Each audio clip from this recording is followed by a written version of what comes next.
Business Over Beer, Season 5, brought to you by Virtual Kathy, Andres Jimenez, Financial Advisor for Edward Jones, Taps Growler House, Uptown Screen Printing and Personalized Gifts, Better Together Payment Solutions, and Diana Rutherford, Real Estate Agent with Realty One Group Cascadia.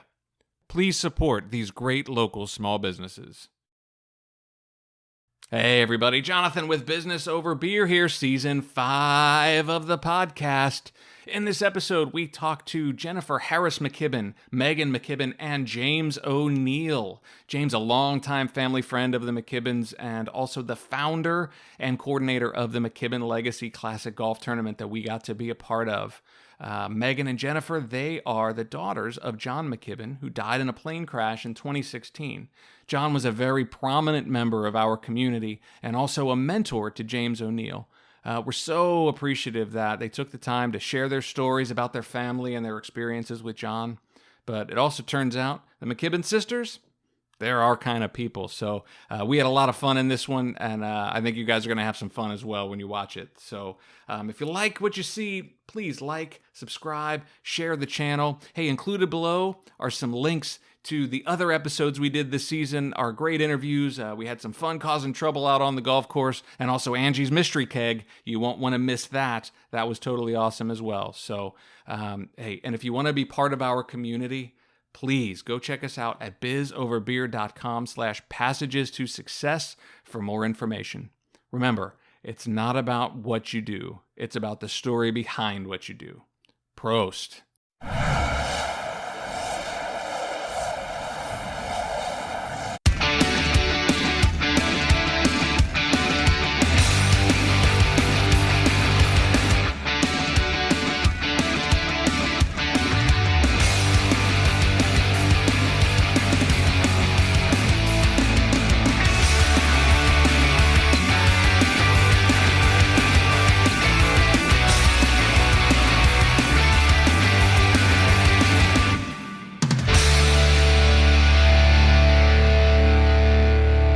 Hello, everybody, and welcome to another episode of the second biggest podcast in the Pacific Northwest. Folks, we have been on the heels of those pesky Sasquatch hunters for a long time, all right? But I know for a fact this episode right now will bring us to the apex, and we will reign supreme in the Pacific Northwest. Of course, you are listening to the one and only Business Over Beer podcast. I'm your co-host, Ben Surratt. Alongside me via the Zoom-ish thing is the man of the hour, the terror of power.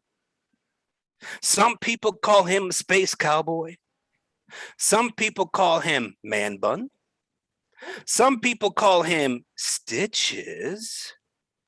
Some people call him the hominoid primate of Lee County. But we know him as Spartacus. Jonathan Kaler, welcome. Happy whatever day it is, brother. Thank you for that amazing introduction, as always. Again, another nickname that I can't repeat. I don't know where you come up with this. You've got a whole database filled with nicknames for me. I appreciate that. We're here at the beginning of Season 5 of the Business Over Beer podcast. If you can believe it, Season 5.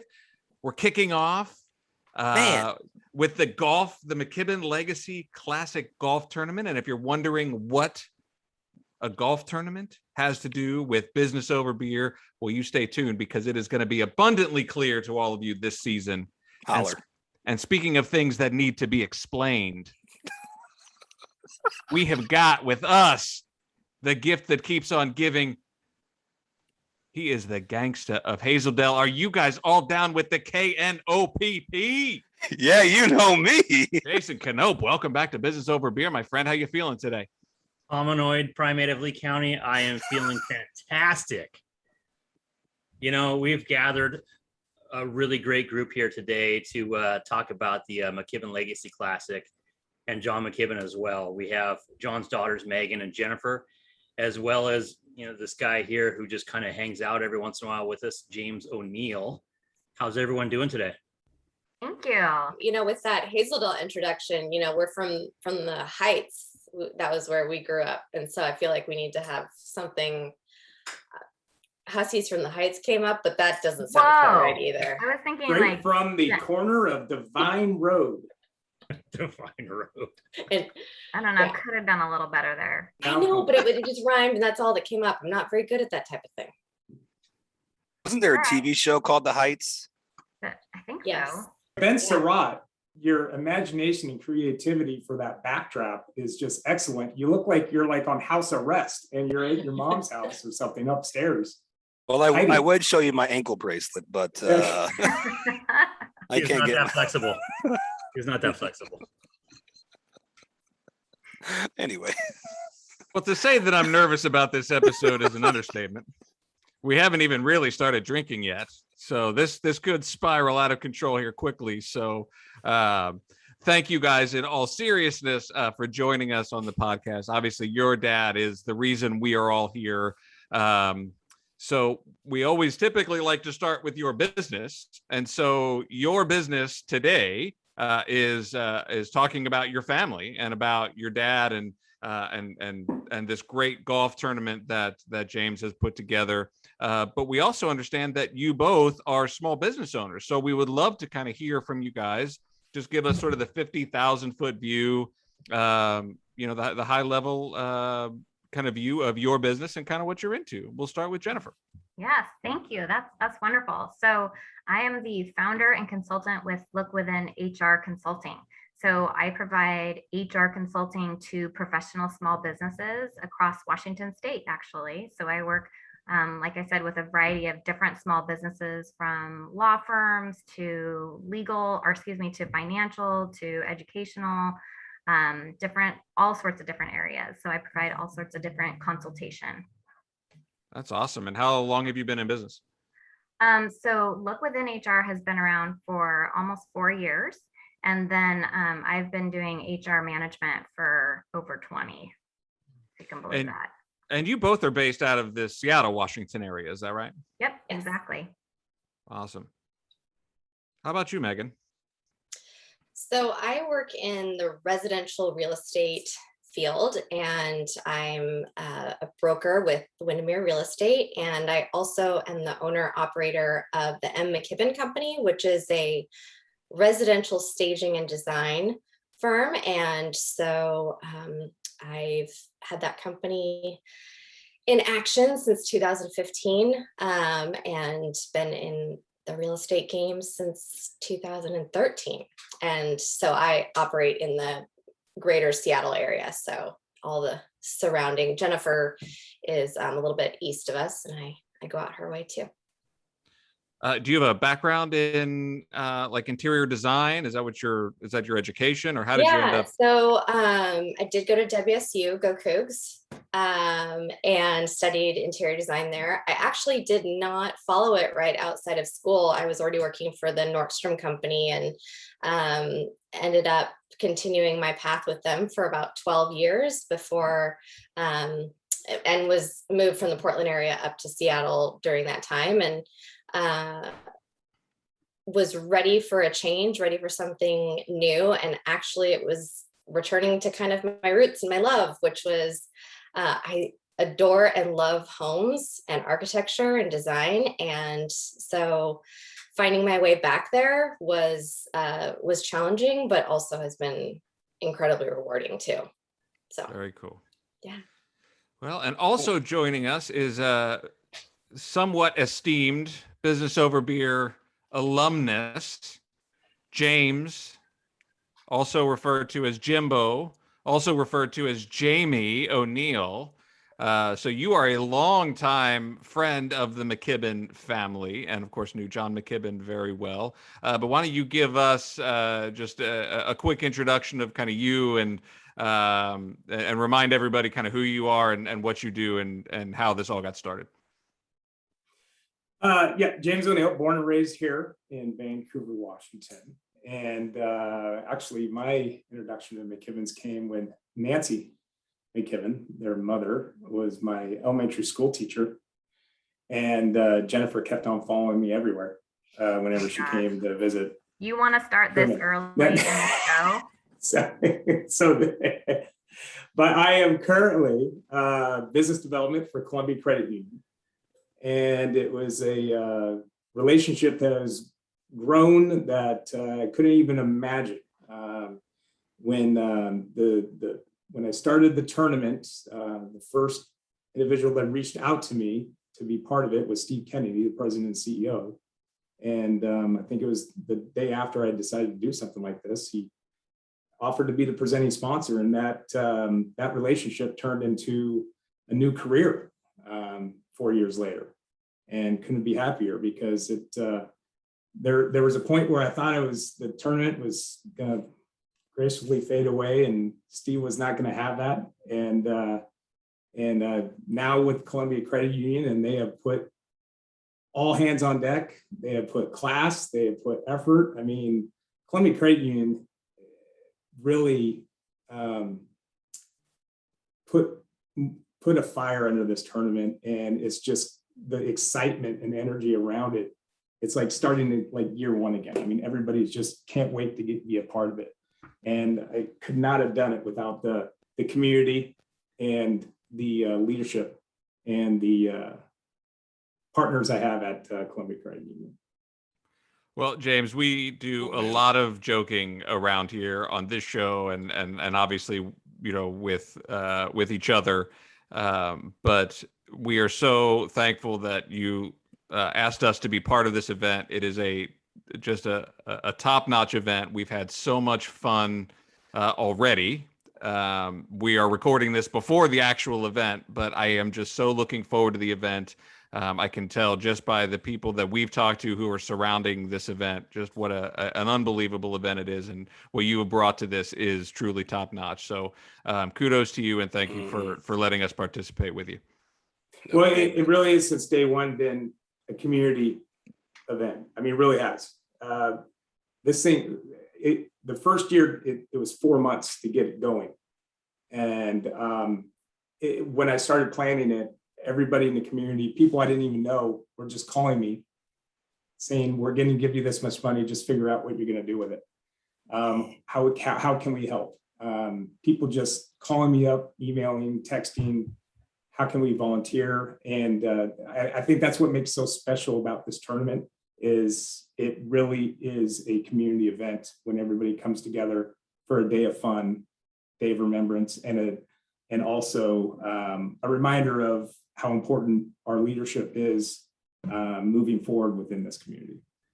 Well, and we're going to get deeply into all of that, and I'm really looking forward to furthering this discussion. But, ladies and gentlemen, this is the Business Over Beer podcast. This is the beer portion of the program. Of course, we talked earlier that you are both based in Seattle, Megan and Jennifer. So we typically ask our guests to bring a beer to share. But since we are in different geographies, we all just brought our own beer. So we're just going to share amongst each other, family style, if you will. So, Megan, we're going to start with you this time. Why don't you tell us what beer you brought for us? Okay, well, I actually live in a neighborhood of Seattle called Ballard. I don't know if you're familiar with that, but it is kind of also, a hotbed for breweries and whatnot. So I do feel a little bit shameful that I didn't lean into that. But I went with one of my summertime favorites, which is a Hop Valley, and it's mango and stash. It's an India Pale Ale, and it's super refreshing and my friend for the day. Awesome. And you want me to go after that, right? I do. So I don't even know how to pronounce this. So Ben, can you tell me what this one is called? Sure. So it's pronounced Leinenkugels, but if you just want to make it short, Lineys. Lineys. I'm having a Lineys summer shandy. Summer shandy. Talk about refreshing. It's very refreshing. And this is my beer of choice during the summer. And also because it's from Where's it from again, Ben? Wisconsin. From Chippewa Falls, Yeah, that. Wisconsin. And so in honor of Ben, I chose that beer. Oh, thank you. That's awesome. I do what I can. What about you, Benjamin? What are you drinking today? Well, I was going to drink one beer, but then Megan brought up a Hop Valley. And I was like, wait a minute. I think I bought a 12-pack of the variety pack of Hop Valley. And so I grabbed the Pineapple Stash House There you IPA. go. And I'm going to drink it in my Taps Growler House Tulip glass. And they're the sponsor of the Angie's Mystery beer at the tournament. Well, I've got my new favorite house beer. This is from Fort George Brewery. This is the City of Dreams Pale Ale. It's a little bit hazy. It's a little bit hoppy. It's all refreshing and delicious. And there's a nice Kaler pour for you all. I Jeez, brother. just barely get a 12-ounce can into a 16-ounce glass, but that's sort of my MO. So, But it's a Monday after. Oh, it's a Monday afternoon. yeah, I'll just own it. Early in the week. Brother. Works for me. All righty. Prost. Prost. Gross. Dink. Hey, wait a minute. Yeah, Oh, yeah. Oh, I wait got a it. minute. Oh, Oh, did you We bring a forgot. root beer? Yeah, Did you I bring a got root beer? a distributor straight out of Atlanta, Georgia, 100% natural flavors, has a hint of lime, is it Netflix? Oh, Sprite. Oh, there I you have go. enough alcohol going through my veins where this is just going to kind of help it kick up a little bit. So Mixer. this is good. Yeah, it's So- nice so- good pressure. It's chilled at about 73 degrees right now, though. So James, Mm. how long has it been since you've had an alcoholic beverage? May 8th, 2017. Wow. All right. And you're still trying to get all the alcohol out of your system, as Still. my understanding. still working it out. I've upped the cardio. I go to the sauna. I'm still trying to sweat it out. Well, that's good. All right. Good enough. All right. Well, Prost. thank you all for being indeed. here. Cheers. Pineapple-y.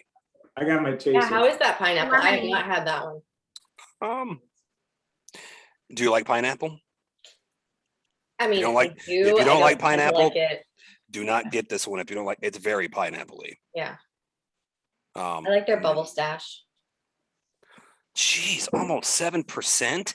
Mm. Ooh. This is 6. Is it a 6? Mhm. And Liney's, I know the summer shandy's a porch pounder. You can Yes, drink that all exactly. day. All day. Exactly.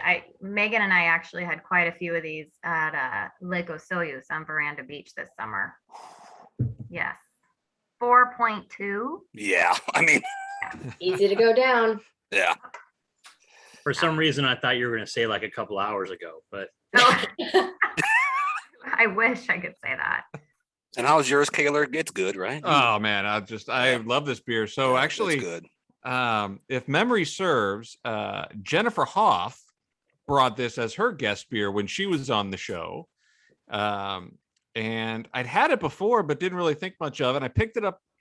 I had a pint at a bar. I had a pint in one of the tap houses, and I was like, man, that is really delicious. So I've been, and I know it's readily available at all the grocery stores. So I've been drinking. It's kind of You become my said new house Fort beer. George? Mhm, Fort George out of Astoria. Yeah. Oh, out of Hmm. Astoria. Yeah. Cool. mhm. Yeah, it's good. Okay. So Jennifer and Megan and James too, we've talked with a bunch of the sponsors, a bunch of people who are involved with the tournament, and a common word or theme that's been brought up multiple times was the word community. Even today, James talked about it over and over again a couple times.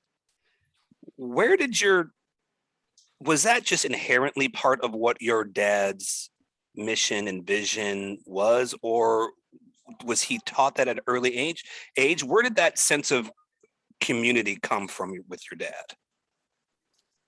I think that's, Jen, you can, interrupt me as needed. I think that's interesting that you asked that about where it came from an early age, because His family moved around a bit. My grandfather owned a crop dusting company and was a pilot himself.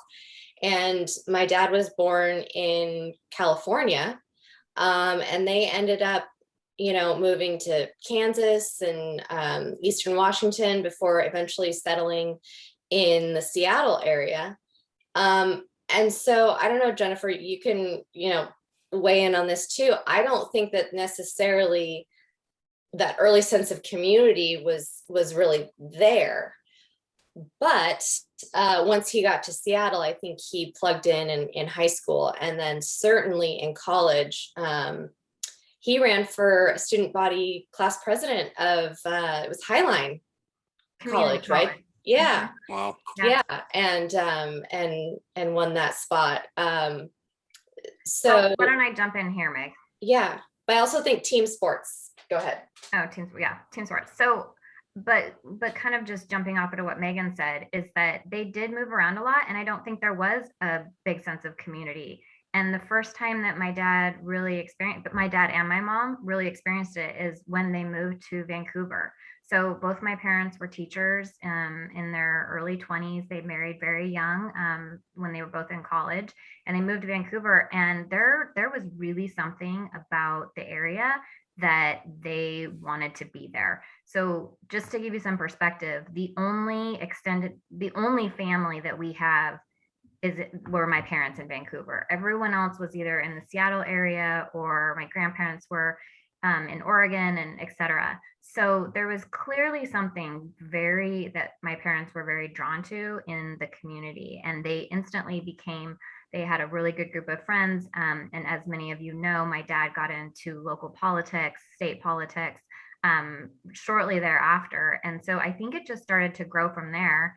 And so the thing with my dad is that you use the word community. And so one of the things that always comes into my head is leadership, right? Oh, I think about my dad, he was such a leader and whatnot. But I don't think that he would want to be known as a leader in the community. I think he would want to be somebody that was very community centered and cared deeply about the community that he was in. So he's such a great word for you to just kind of jump off on, because I think that was what he was all about. And James, you can answer this one. Did he kind of talk to you about the importance of community, James? And Jennifer and Megan too. But James, let's start with you. Yeah, I remember the moment where we did have that sit down conversation over coffee. He did want me to start, he talked, what was great about John is he reached out to the younger generation, and he would seek them out, and he would invite them to coffee, and he would talk to them. He would get in a comfortable environment and just find out what interests them, their passion, their talents, and really encourage them to use those. And I always say, a lot of people when they think about being part of the community, they think it's picking up litter or writing a check. Where I was actually at a coffee meeting with John when somebody was saying, listen, I'm not good at really any of this stuff, the community things. I'm a web designer, I'm a good bookkeeper. And the way John just directed that conversation of making him feel valued and important and essential to so many parts of so many nonprofits and organizations of where that is needed, and how his impact would be just, so welcomed and needed. That person left and is a part of our community now, and that's what they do. And I think people miss that, when people, if you're just volunteering at 4-H, managing a baseball team, softball team, a lot of people think they're not doing a lot for the community, but there's just so many different dynamic ways to be a part of this area. And that's what was so great about John, is he had that skill set and that vision to motivate and inspire and bring out the good in everybody and help them recognize that they are good and they are welcome and they're needed. Jamie, in that coffee meeting that you were referring to when he met with you, I always got the impression, I don't know, maybe from conversations with my dad, that he was kind of like trying to light a fire under you because he saw so much potential in you. What was he trying to get you to do? Yeah, I think John, and you slowly realize this in time. And, my relationship with the McKibbins was Nancy, Jennifer, Megan, and then really kind of went into John, because without saying it, I think he did notice that I needed that mentorship. I needed that somebody to guide me. I needed to be able to find somebody where I can talk to about next steps in life. And John was one of the first individuals in my life that, I guess, recognized something in me that could be of value and of substance, and was a motivator. He really, his encouragement, the John, my wife, and my grandpa. I don't know where I'd be in life without him. So. Wow, man. So for Megan and Jennifer, were you guys born in Vancouver? Were they already in Vancouver Yes. when you guys were born? So you grew up here in Clark County. Absolutely. We are fully from the coop, baby. And so what was your childhood like? I mean, what was it like growing up for you guys here in Vancouver? I mean, what kind of dad was John McKibbin? And I'm getting somewhere based on something that Megan had said in our pre-interview. So I'm going to connect this, but I do want to just kind of get from you guys. I mean, what was your upbringing like? What was it like here in Vancouver when you guys were growing up? Well, I'm the older of the two sisters, so I'll give my perspective on that. I look back on it and I feel so fortunate. I had a very quote unquote normal childhood.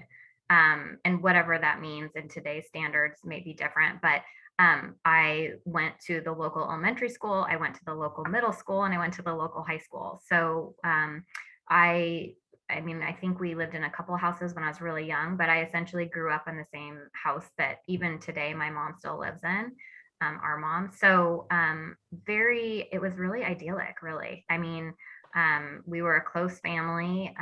There were hopefully some of your listeners and some of the folks that are familiar with the situation. If you attended the memorial service for my dad, Megan and I did a dance at the end. So the reason we did a dance together at the end of the service was because a lot of evenings after dinner, my dad would dance with us in the family room after dinner, like regularly during the week nights. Just, to this day, I'm kind of like, oh, wow, did that really happen? Because that's not something I do with my boys on an evening basis. But it was fun. I mean, my dad was fun. We did a lot of boating when we were younger. Obviously, that became more focused on airplanes as his passion for airplanes grew. And so I don't know, it's just, I just felt very, very fortunate to have a family that enjoyed being together and spending time together. And even now we love, I mean, you heard Megan and I, we just kind of pick up, my sister and I are super close. We're very close with my mom, and we were very close with my dad too. So I think it's pretty fortunate that we have that. Yeah, I would second that in a major way. I was, as Jennifer said, I was a little bit younger, so we never really went to school. So she was, by the time I was in middle school, she was getting out of high school and whatnot. So, I would say in regards to my dad, he was incredibly involved. So, and I mean that in our lives, right? Like I can't remember a game or a track meet or anything like that he was not at.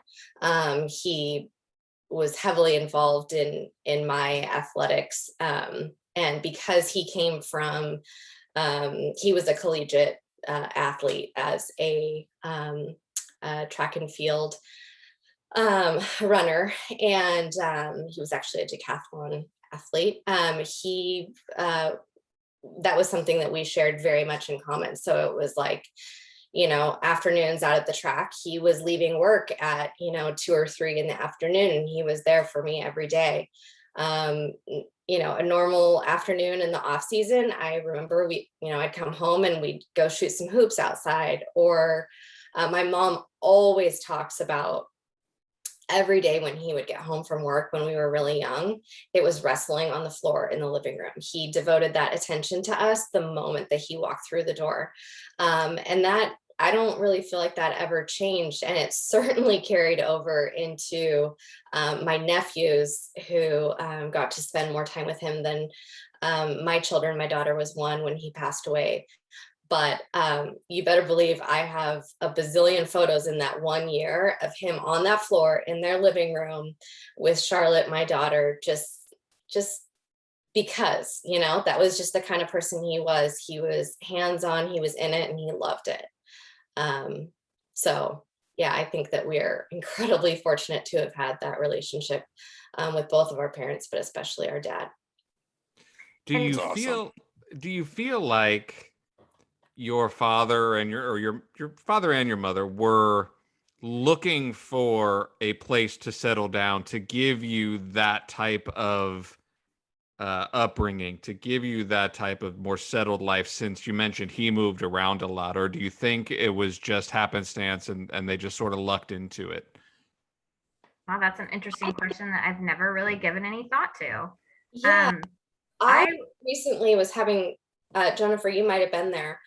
I always thought that they moved to Vancouver for teaching jobs because they both graduated from Central Washington University with teaching degrees, and they went to Vancouver and they got teaching jobs. But Mom was recently saying that maybe it was something a little different. Maybe it was like a temporary internship, and then they just really ended up loving Vancouver. But yeah, it's a good question whether it was intentional. I think it was a big thing especially for my mom, to leave her family up north. I mean, she had, 3 other siblings. And so it must have been something pretty special to pull them down there and keep them. Yeah.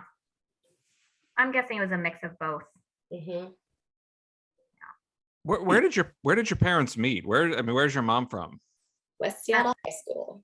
They met at West Seattle High School. Dad was a year older, I believe, than her, but my mom has a sister who is just about a year older than her, and her boyfriend were in the same class with my dad. So the 3 of them, so Rob and Marcia and then my dad, all spent time together, and then my dad dated my mom, and they dated, I think, at least her last 2 years of high school, his whatever. I mean, they're high school sweethearts.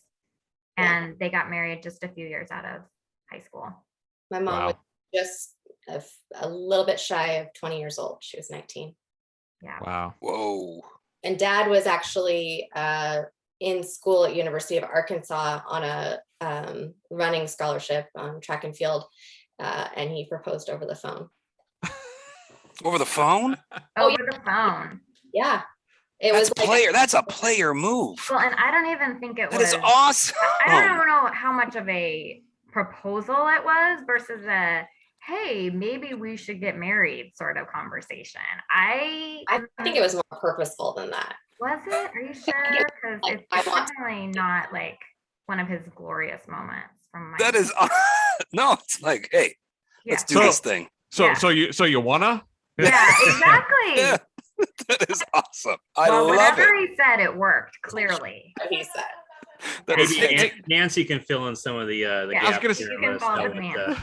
Canope, are you taking notes on all the follow-up questions we have to ask Nancy? Yes. Nancy about. Call her up. Let's get her on the Zoom. Let's get her in here. Come on. There you go. That's fantastic.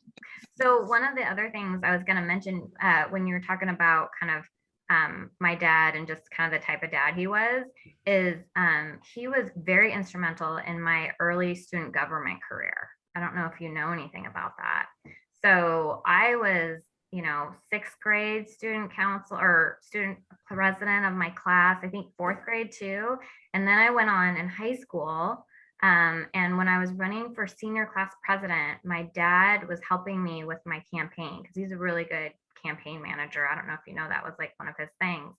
And so he helped me with all the logos and the signs. And then it came to this time where we all had to get up. Jamie might remember this because Jamie and I went to high school together as well as middle school. And it came time where all the students that are running for office, they get up on the stage in the theater and you have to give a speech. And so my dad was convinced that I had to give a speech that everybody would remember. They had to remember my name and they had to remember what I said, but yet no one's going to really remember what you say, right? Like free sodas every week, whatever. That's right. No homework. Yeah. So he came up with this idea that I should have, see, Jamie knows exactly what I'm talking about. So my dad came up with the idea that we should use a goldfish and we should have somebody swallow a live goldfish during my speech. What? And so, yeah, for real. Please tell me it's Jamie. It was not Jamie, but I bet we asked Jamie, to be honest with you, and he said no. So we found one other crazy person who I won't name his name. I totally know it, but anyways. Nope, Canope knows him. We'll tell him offline. What? So I went up there. I have no idea to this day what I said, but I do remember very well having somebody stand right next to me and take a little goldfish and drop it down his throat. Now, you would think that John McKibbin's clever campaign strategy would work, but no, I did not win. Just saying.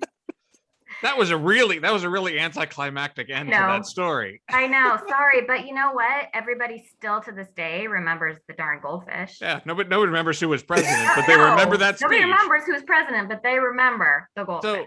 So it ultimately did what it was supposed to do. And James remembers. So yeah. See, he remembers too. That was classic. I had a similar thing when I was running for ASB. It was like size 17 shoes that I slammed down on the podium, had to have the effect. Yeah. Yeah, that's not the same as a goldfish, Megan. No, my point is that he was going for the sensational, like, you've got to have something to remember. Oh, okay. Got it. Yeah. It was, I've got big shoes to fill kind of. I see. Yeah. She was more Joseph Stalin-esque, Apparently. See, when I ran for office, I really didn't have to think of anything that dynamic because I always made an ass of myself every day. So people always reckon, they would remember. Came natural to you. That's right.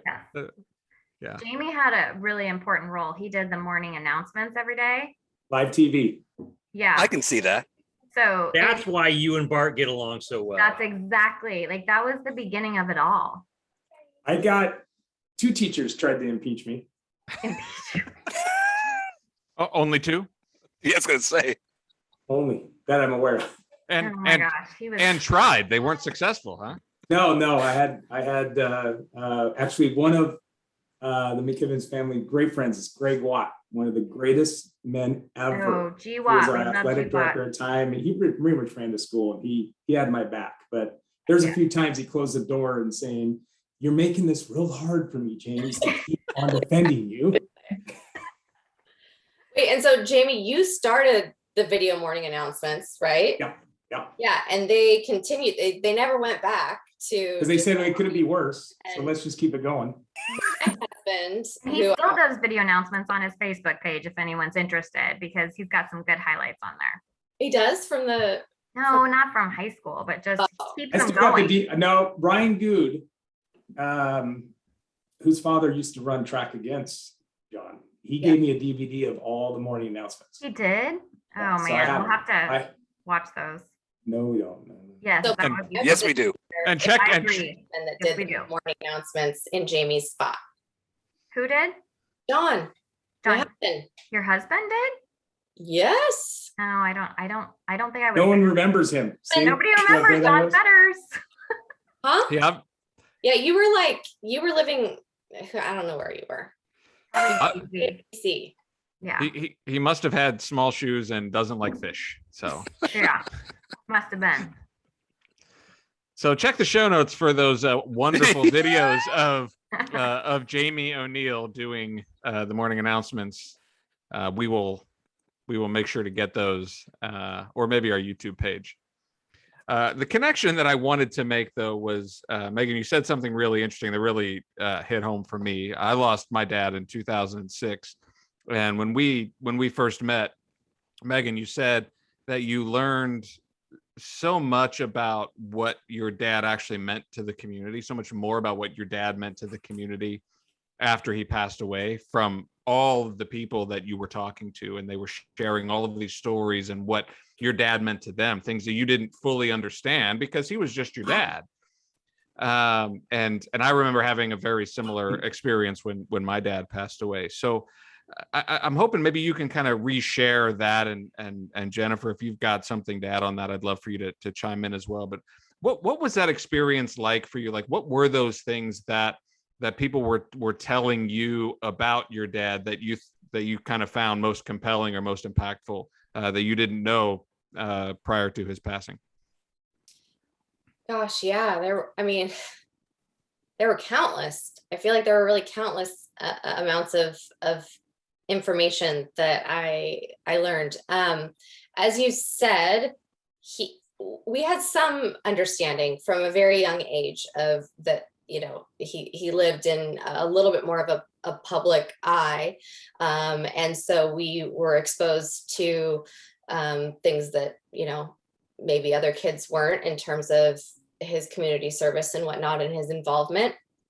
And I think that we were also a family that communicated a lot. So when one of us was taking part in something, whether it was a project or a new endeavor or whatnot, we would talk about those things. But, with that being said, we weren't always watching him in action. We weren't always seeing those day-to-day interactions or the quiet support that he was behind so many people and so many projects.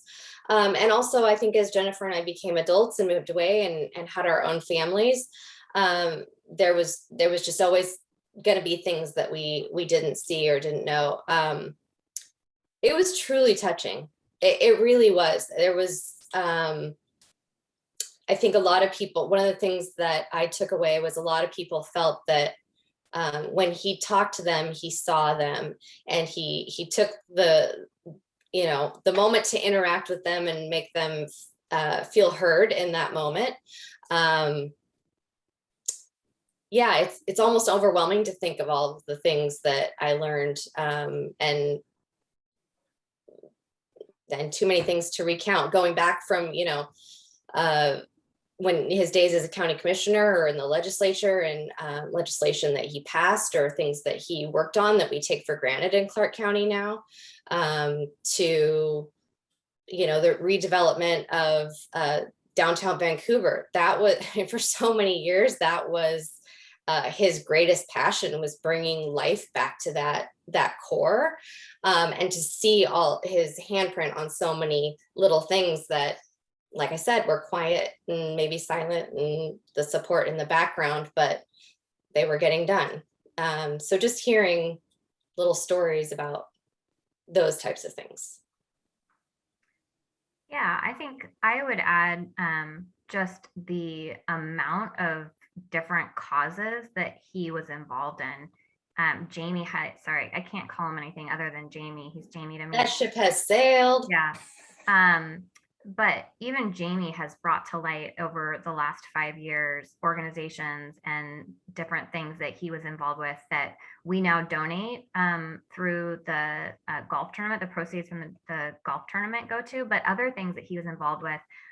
Leadership Clark County is just one of the things that he wasn't just involved with. He was involved with starting it in the community. He was one of the individuals that brought Habitat for Humanity, the Evergreen chapter, down to Clark County. Things like that happened when I was growing up, but I didn't know that. I didn't know what his involvement was. And so it's kind of things like that that have been refreshed. Just like we said, he was just dad to us. So we didn't know even a lot of things that were happening that he was involved with, and all the different things that he really cared about. So a lot of different things have come out in the last 5 years. And then there's also the stories that Megan referenced, or that Jamie just referenced, around, he would go and he would meet with people, especially investing in the younger groups of people that are going to be future leaders in Clark County, right? He would invest in those, and he would mentor, and he would help grow them in different ways. And so he had his activism, he had the community aspects, he had the mentorship aspects. And, you know, when you're growing up, you don't think about your dad like that, right? You know, it's more about, can I take the car out, Dad? Can I have money to do this, you know, et cetera. So a lot of those things have come back around, I guess, in a way. And it's wonderful, even honestly, to sit here today and be able 5 years later after he's passed to be able to sit and talk about it and remember those things, because, you know, in our day-to-day lives, we don't get to do that. And it's been amazing, the community outreach that has continuously followed up with my mom and checked in on her and invited her to events and making his spirit still feel alive in the community. It's been that's the silver lining, right? The silver lining in a really bad situation of him being gone now. Yeah. Amen. Did your dad have a nice sense of humor? No, it was horrible. Terrible. No sense of humor whatsoever. And did he drink beer? He did. Good. He was a good, genuine Miller draft sort of guy. We shared our first PBR together. I was just Your first PBR? That's solid. Yeah. Oh, that's got to be a Wazoo thing. Megan was 13 years old. Yeah, no, it was actually at the Coug. Yeah, see, it was at the Coug. Again, a Wazoo thing. Because I guarantee you that is not what we were drinking up at Husky headquarters up in Seattle. We were not either. It was really bush-like kind of campus, but he came to visit, and we were at this, you know, iconic bar that called the Coug in Pullman. And you better believe he ordered that PBR. We got around together, and it's very popular again now. It's very popular again. You know that they won another blue ribbon. Did they? Just recently. Well, in the past 10 years. I don't know what for. Not for best beer, but for something. But I do feel like I just need to set the record straight, because Megan just referenced my dad hanging out at the Coug over at Washington State. But in his heart, his true colors bled purple and gold. He is Husky through and through. And I just really feel the need to make that clear. Okay. Seriously, is there no one on this call? No one. I appreciate that. Okay. I'm not an alumnus, but I do like the. Go Dogs, man. I'm from Ohio. We're a very typical Washingtonian family. We are split in half. We are split. Yeah. Yeah. What do they call it? The apple? What is it? The Apple cup. The apple cup. Jennifer. Yes. Her husband Lee. Oh yeah. Is quite famous in Husky land. He was the very first mascot. He was the very first. What was that? Literally. Husky. The Husky. Harry the Husky. I married Harry the Husky. Wow. Oh my goodness, that's a T-shirt. Oh, you're right. That's actually Lee under that. How do I not have a T-shirt that says that? You seem very proud of the fact that he was Harry the Husky. I can tell that by how you say it. You know, I have to admit, it's taken me 20 years of therapy to be able to talk openly about this. Because for many years, I would not have ever, because just so you know, in the mascotting world, you do not know who is under that help, that head. Okay, so it's super quiet. It's hush hush. So it wasn't until like the last 10 years that it actually the UW Alumni Association did. You can look it up on whatever their page or their YouTube site, that they actually did a whole like couple minute thing on releasing where Harry the Husky is now, and they did a thing on my husband. So now they named names. They now named him, so he's like out. And I have, you know, when that came out, I had to really come to terms with the fact that people were going to know I was married to him. So here we are now. We're still married happily. So. And how long have you been married, both of you? So Jennifer, how long have you been married? I don't know. I think Jamie. Been happily married for. I think it's going to be 18 years next month. Whoa. That's right, because we're 13. Okay, that sounds right. Yeah, 5 years. So your dad met Was your dad the protective one, like, or was he more of chummy buddy? He was neither.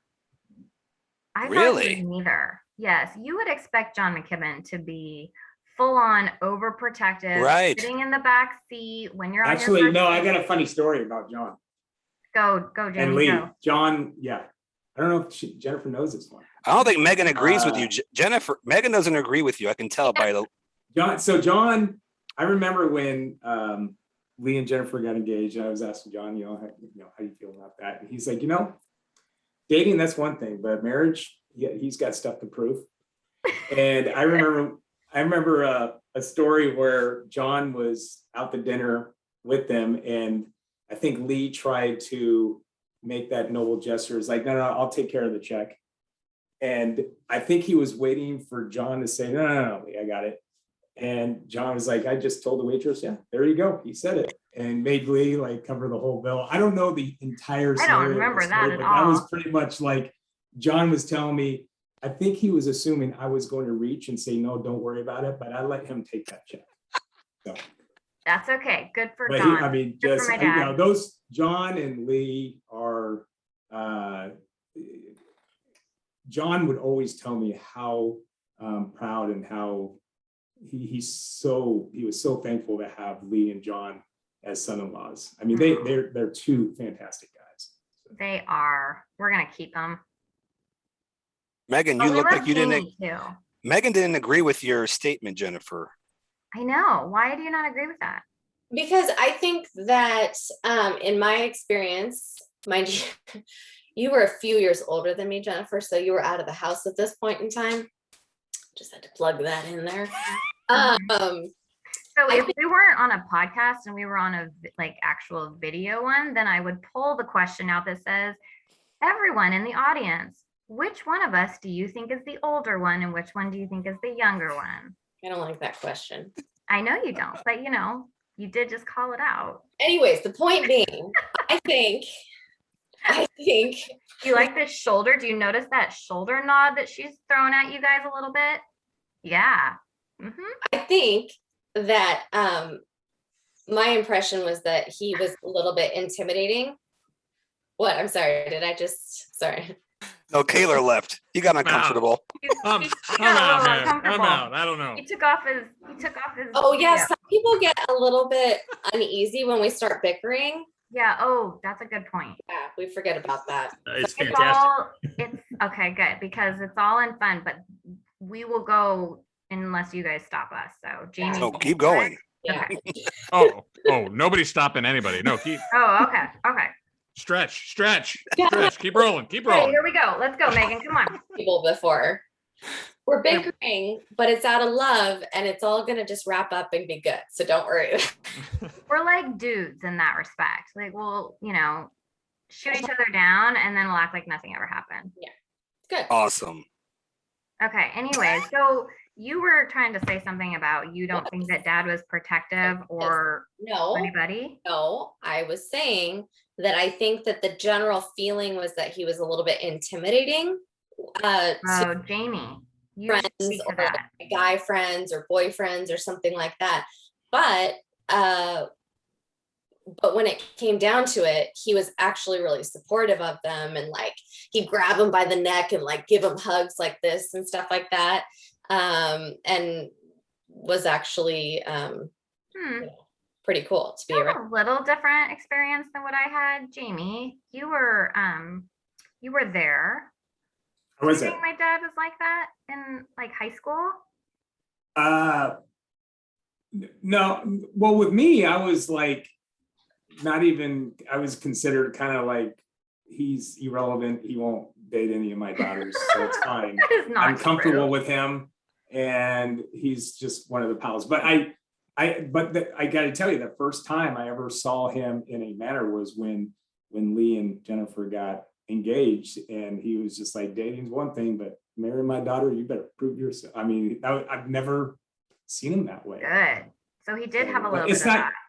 I mean, it's not like they brought home guys with, cigarette packs rolled up in their, thing. I mean, they brought guys home to date saying, you're Josh and me. wearing our polos and cardigans. Oh, right.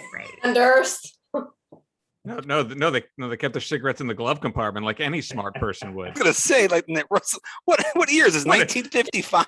Yeah. Is one of them James? Marty. What's going on here? Yeah, what are we? Love that.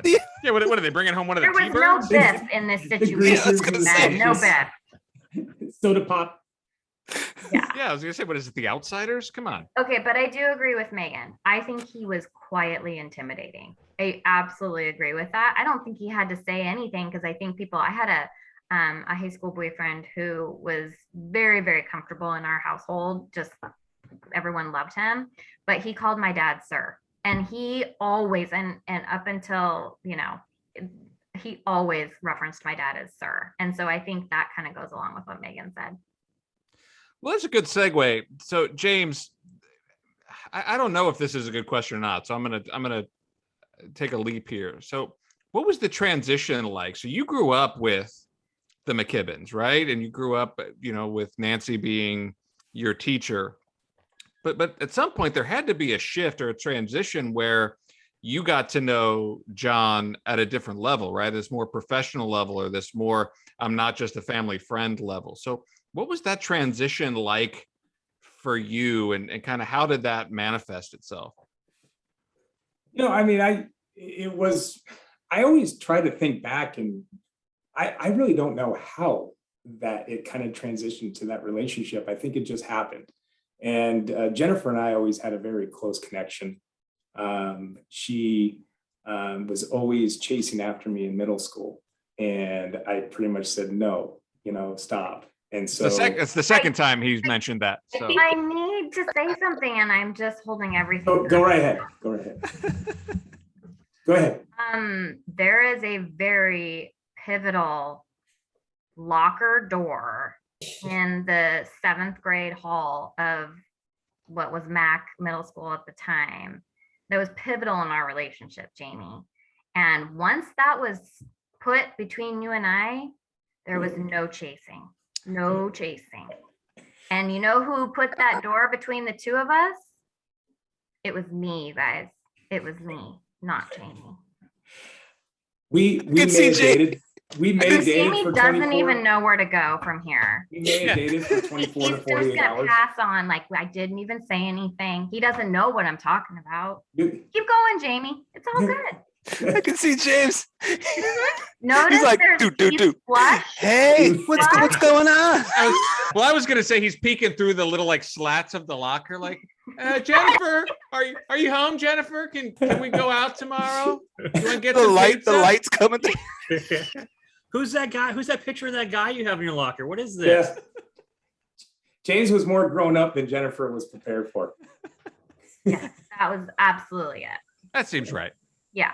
Oh, No, Anyway, the friendship. I mean, Jennifer and I had a very close friendship, and it just turned into me hanging out at the house, and I really love hanging out with their family. They were so dynamic, so fun. I mean, I remember one time we were going to Red Robin, and we're in their Honda, and all of a sudden we're at a stoplight, MacArthur, and they got out of the car, run around. Oh, yeah. They would just do the spontaneous fun things and joke and kid with each other and have such a fun time. And then that's really how it turned. And I really consider John a father figure in my life. And he was the first person I went to when I was going to propose to Michelle, my wife. He was the very first person I went to tell that we were expecting our first child.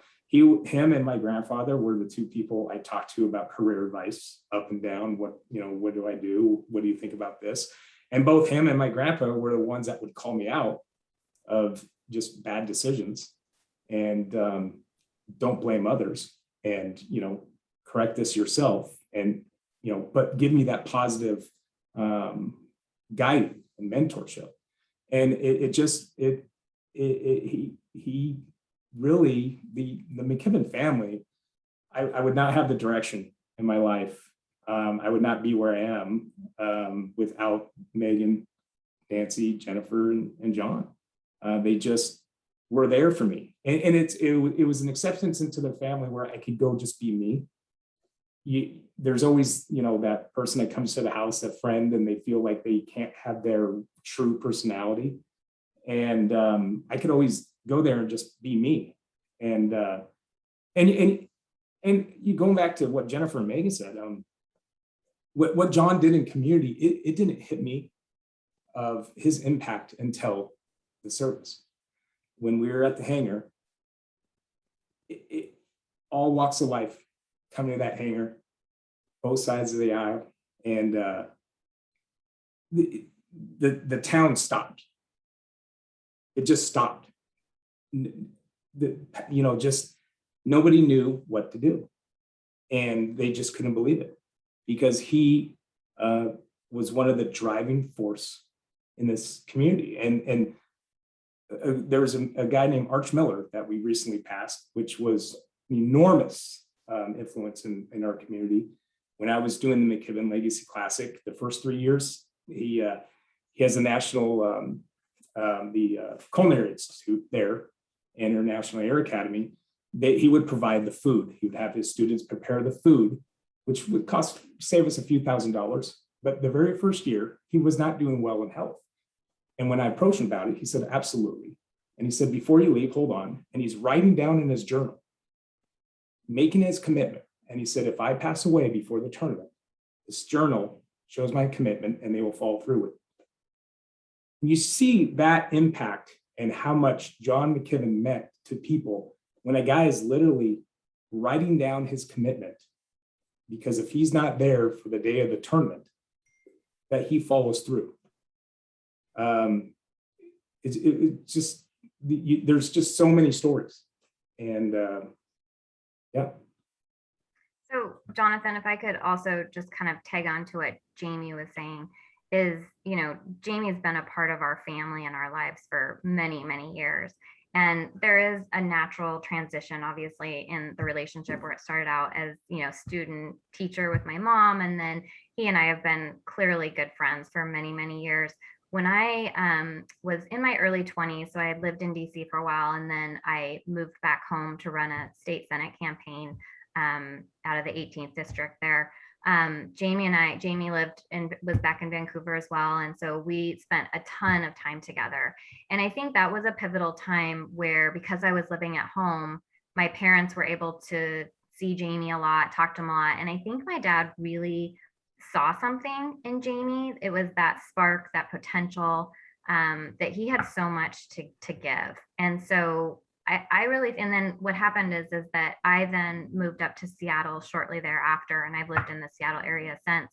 But Jamie and my dad kept meeting, and that was kind of that switch where it wasn't about Jamie and Jennifer being friends anymore. It was my dad taking on kind of this mentor role with Jamie, and their friendship took on a total different life of its own. And I actually unfortunately started getting some of my updates on Jamie's life through my dad, which I did not like. But everybody kind of goes and there's seasons in our lives. And so that's really, I think, through this last 15, 20 years or so, Jamie he's like part of the family. And that's partly why he's here. He's kind of like the brother that Megan and I never had, right? And my dad looked at him as a surrogate son in a lot of ways. And he believed in so much of what Jamie has done. And for Jamie to see this opportunity of this golf tournament and to continue to see it through, there was a time when we didn't know that it was going to continue. And yet here it is, like resurrected, bigger and better than ever, and continuing on to do so much important work in the community. Is literally Jamie is continuing on my dad's legacy. And so, I just wanted to be clear, like Jamie is not just here as a family friend, he's here also as a representation of our family. And my dad saw that and recognized that in him. And we're just really fortunate to have him. Amazing. Amen, man. Yeah. Yeah. So your dad passed away in sort of one last act of service. Can you talk about that? Can you talk about what happened to your dad and how he passed away? Oh, you sure you want us to talk about that?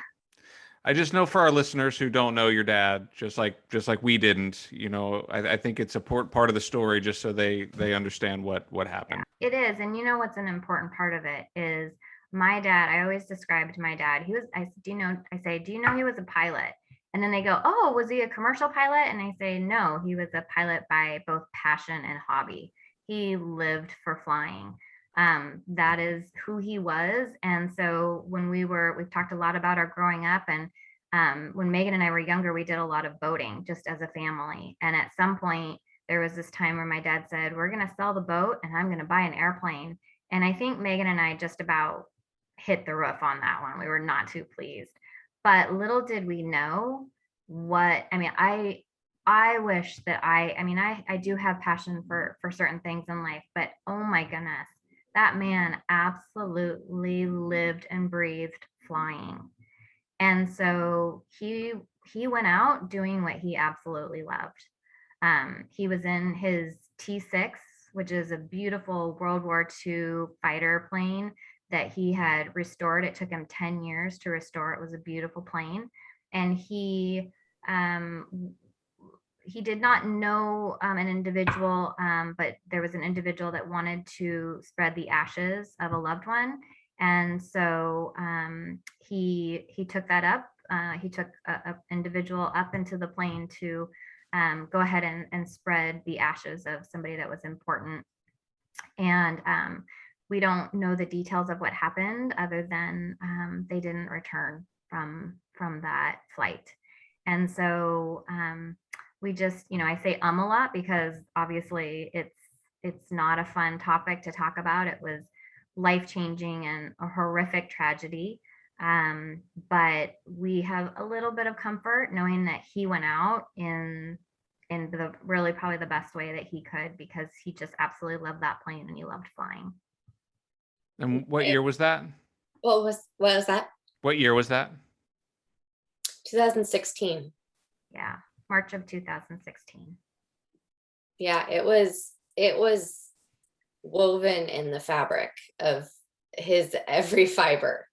Like I said, it was he came from a family that was in aviation and loved it from a very young age. And I was in 5th grade when I started flying with him, and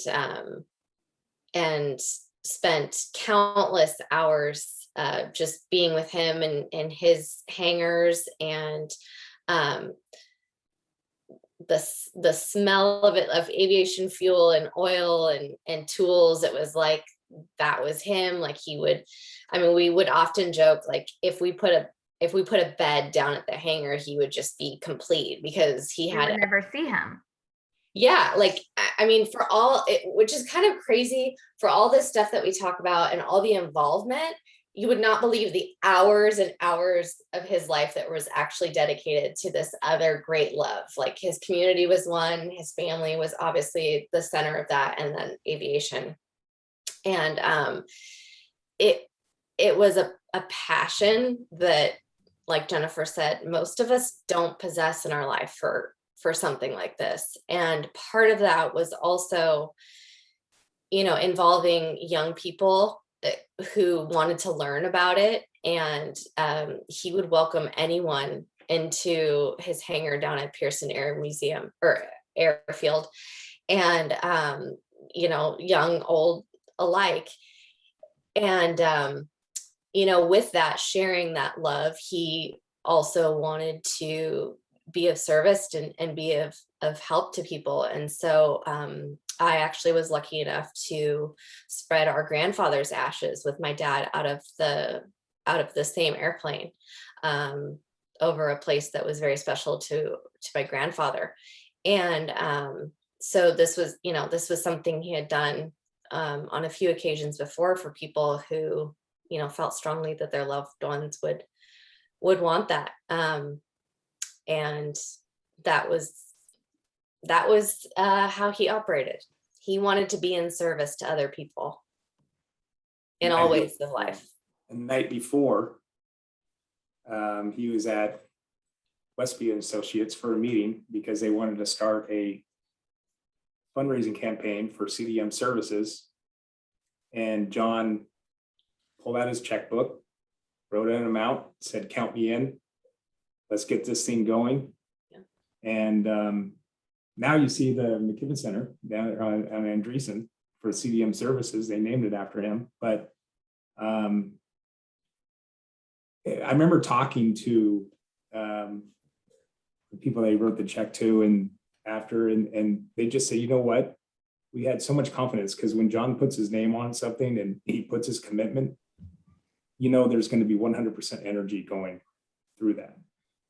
And I mean, just night before, I mean, it just shows it just never stopped. And Identity Clark County, 3 people now do the job that John did by himself. And they openly admit it. They're like, I don't know how this guy did it.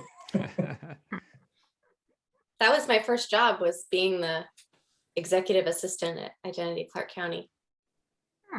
But I don't know whether it was Jonathan or Ben who originally asked the question about community and whether it was talked about when we were growing up.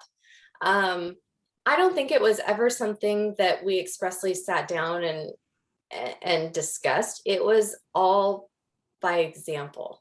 And so, you know, when Jamie talks about how he was like, let's get this done. I remember that conversation with Mike Wilson, how he said that, you know, he wrote that check and said, let's get this started. Let's do it. You know, let's make it happen.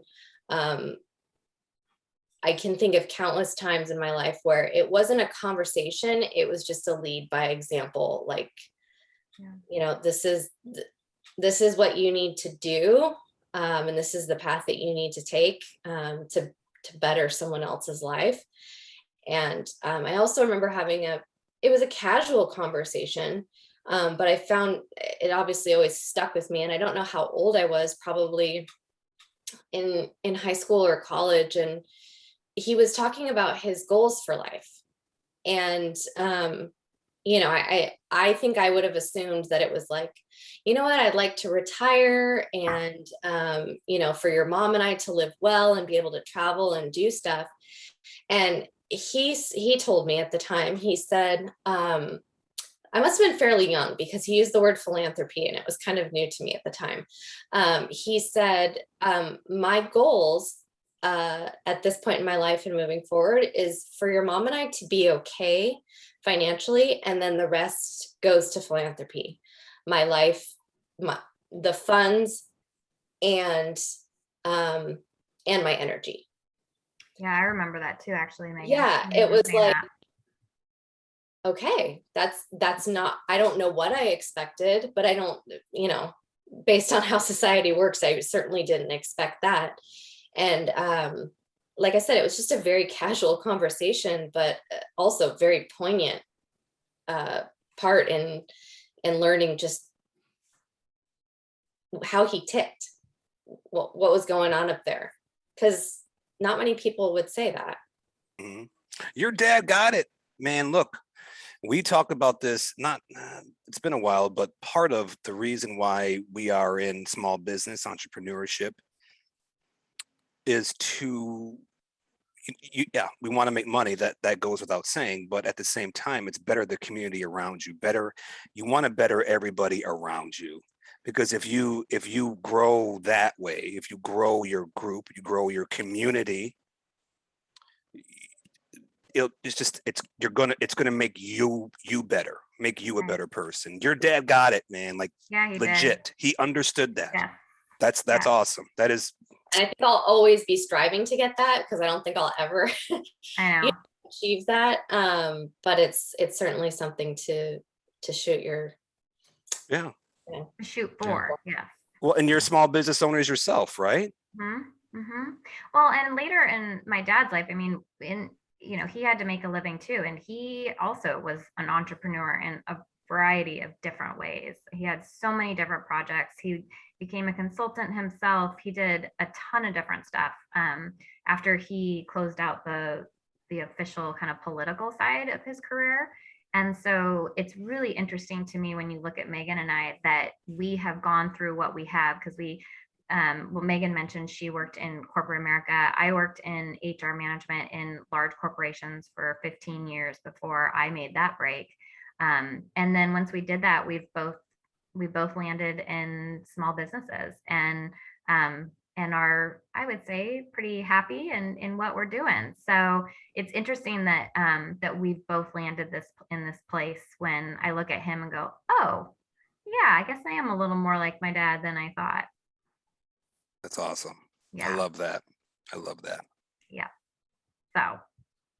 Well, there's not. And I remember at year two, Nancy McKibbin came up to me and we were at the tournament, and she's like, I've met a few people. They didn't even know who John was. And at first she was like, what is going on? And I'm like, I was like, well, Nancy, this is part of why we're doing this, to carry on his legacy, his shared vision, and recruit leadership and build a stronger community. And it really is amazing. Every year we have new people, sponsors or players, and they're getting invited or they hear about it, not because it's a golf tournament, because of the purpose and just how everybody has so much fun. And I remember this year, I got a registration, and it was just a person I've never heard of before. And I started asking around, did anybody know who this person is? And I looked, Facebook, all this stuff. And so I just called the guy. I said, told him who I was. And I was just interested in wondering why he registered to play. And he said, kind of newer to the area. And I got some clients, and I kind of every summer, I look for golf tournaments to take clients out to. And I came across this, and I did some research. And I didn't know who this he goes, I don't know who this John McKibbin guy is, but this seems like such a fantastic tournament that I want to be a part of. And I want to meet the people that are involved in this. And it really is amazing. And it really has a purpose. And last year was gut wrenching. It was hard for me to accept that we could not put this tournament on. But I know if we could have done it if we wanted to.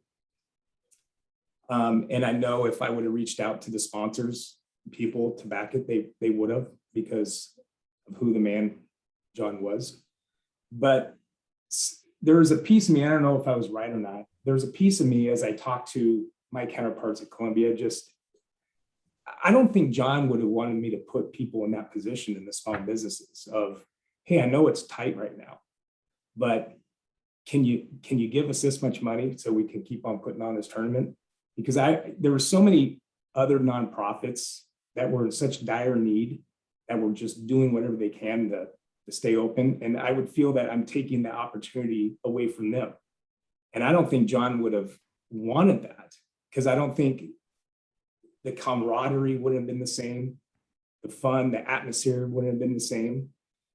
And I don't think that's kind of an event that John would want the community to have. Just doing it to check the box, doing it because they feel obligated. And it made the decision a lot easier that way. Yeah, I agree with that. Wow. Well, and I think it's also offered the opportunity for it to be something more special this year too. I mean, it's amazing how much has been put into this year. So really looking forward to an amazing event this week. It's going to be really fun and really powerful at the same time. Absolutely.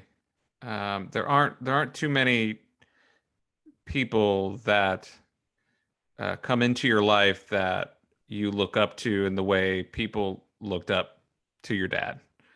Yeah. It's very clear that he was a very special soul on this planet. And even for somebody like me, like us, who never had a chance to know him, all of the stories that we've heard over the last couple months about him and what he stood for and the work that he was doing in our community, it's strange to say, like, I look up to him, and I look up to to what he was doing, and it really does. He's still leading by example, and that's his legacy, and that's what you guys are doing, and sharing your lives with us, and James, what you're doing with this tournament, and letting us be a part of it. It's really fantastic, and we're just super appreciative that you all took the time. We're going to leave it there for now, but Ben, before we go, it's time. The time already? Already. All right. Jennifer, Megan, Jamie. Jimbo. It's time for the final question. Are you ready? I'm not sure. I don't know. Are we You're ready. You'll be fine. Okay, You'll we're be ready. fine. We talked t-shirts earlier and getting, name brand t-shirts, right? So you each have a t-shirt you have to design. On that t-shirt, though, it's a quote from your dad that your dad would always say.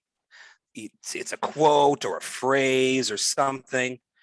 What would that quote on that t-shirt say? Pressure. Got it. If this was a reference to my grandfather, I know exactly what it would say. Well, Would your dad it's not the grandfather McKibbin legacy classic though. I would say, So, what were you gonna say? For grandpa? No, your t-shirt. I don't know yet. I use this phrase all the time, and I'm pretty sure it also trickled down from grandpa. By the way, my dad was John Simpson McKibbin the fourth. So our grandpa was also John, which is good enough for who it's for. Good enough. Solid. For? Good enough for who it's for. Solid. I say that's a that. great t-shirt. I want that t-shirt. I love that. I can see that for sure. Yeah. Wow. Go ahead, James. Do you know yours? Because I'm just really struggling with this. This is a great question.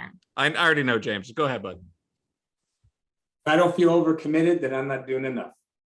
I think I've heard you say that the half a dozen times in the last 3 weeks. I knew that was coming. And then it would be James is taller than he looks. That's on the back. Oh, we'll go with that one. All right. So I will come up with a better one. However, my t-shirt today would say #eat a goldfish. Oh, Oh, I see what you did there. But when? Fantastic. go. and one Jennifer that would have said, "That's first class." What? Yeah, that was something that Grandpa said, and then Dad started. No, Grandpa, my shirt for Grandpa would say, do you walk to school or do you take your lunch? Yeah, that's true. They had someone asked That's earlier. exactly, Jonathan, your face right now, and Ben, your face right now is exactly the right response. Or take your lunch. It's a great Walk to t-shirt. school or take your lunch. I have no idea what it means, but it's a great t-shirt. Mm-hmm. Well, when you asked earlier if he had a good sense of humor, excellent sense of humor. Yes, endless sense of humor, hysterical. Love those answers. So, or it might have said, my other shirt might have said Dorkarushki. Oh, Dorkarushki. Dorkarushki, because that's what he called my kids. He'd say, I'm gonna wail on you, you Dorkarushki. Wailing on you is that tickling until you basically can't breathe or pee your pants. So he would do that to the boys, and then he would call them Dorkarushki in while he was doing it. So Love I that. even There find it is. Yeah. So it might be Dorkarushki. That's a good one. That might be the title of the episode. Yeah, very possibly. So you might need to get spelling approval because Dorkarushki is kind of a hard one. I'll work on it. I'll work send on it. I'll send it over to the proof department to make sure that it's. Yeah, that's there you good. go. We'll see if if that hashtag's taken already. Hey Siri, how do you spell Dorkarushki? No answer from Siri. James, why don't you wrap us up? Why don't you tell us where people can learn more about the McKibbin Legacy Classic, and feel free to chime in with any closing words for this episode.